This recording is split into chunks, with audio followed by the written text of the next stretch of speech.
Well, now that we know how to customize the way Microsoft Word behaves, we can also customize the way it looks. In the previous movie, we left off here looking at some of the save settings. Clicking OK is going to save your changes and close this up. Because we're going to focus on the ribbon, and there is a ribbon category in those options, but before we go back to that, I want you to see in the bottom right corner of the ribbon, the little arrow, which is going to allow you to collapse it, creates a little more real estate. Control F1 is the keyboard shortcut. Give it a click.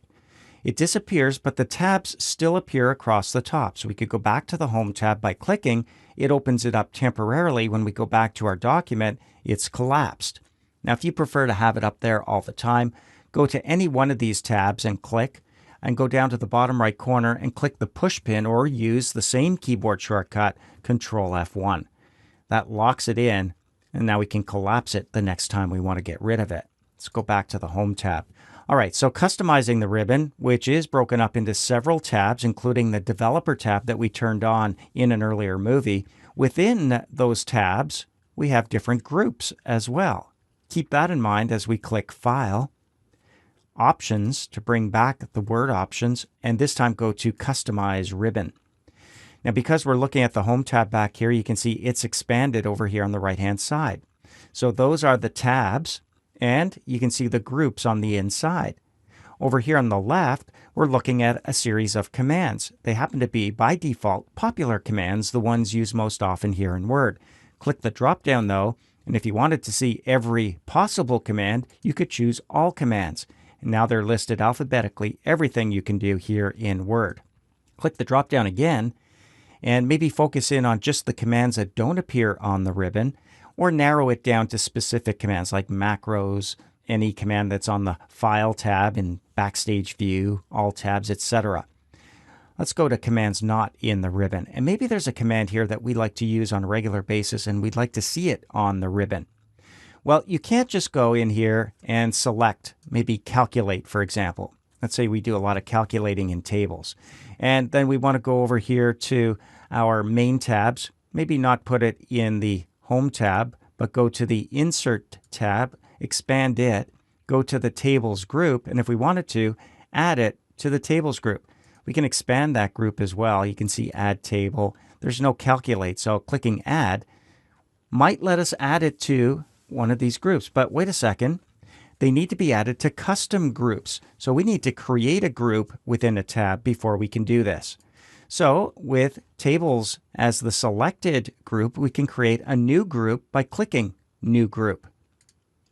And the new group can be renamed. Click Rename.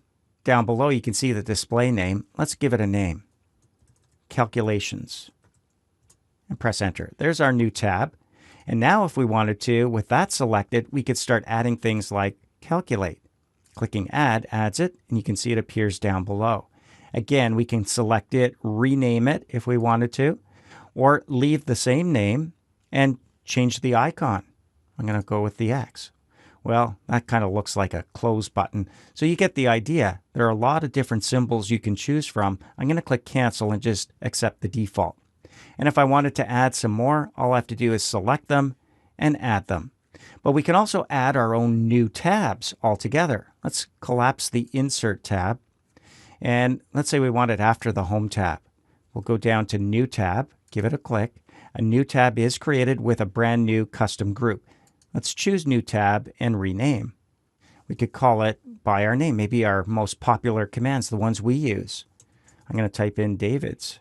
Press Enter or click OK. We have a new tab that's going to appear after the Home tab on the ribbon. And in the new group, we can give it a name. I'm going to rename this from New Group to Most Used and click OK. And of course, I can have more groups if I want to. But now it's just time to start adding things to the Most Used group under my new tab. So maybe I do a lot of bullets and numbering. I'll add that. Maybe I do a lot of calculating. I'll add that. They don't have to be related, which is what we typically see inside a regular group in a tab on a ribbon.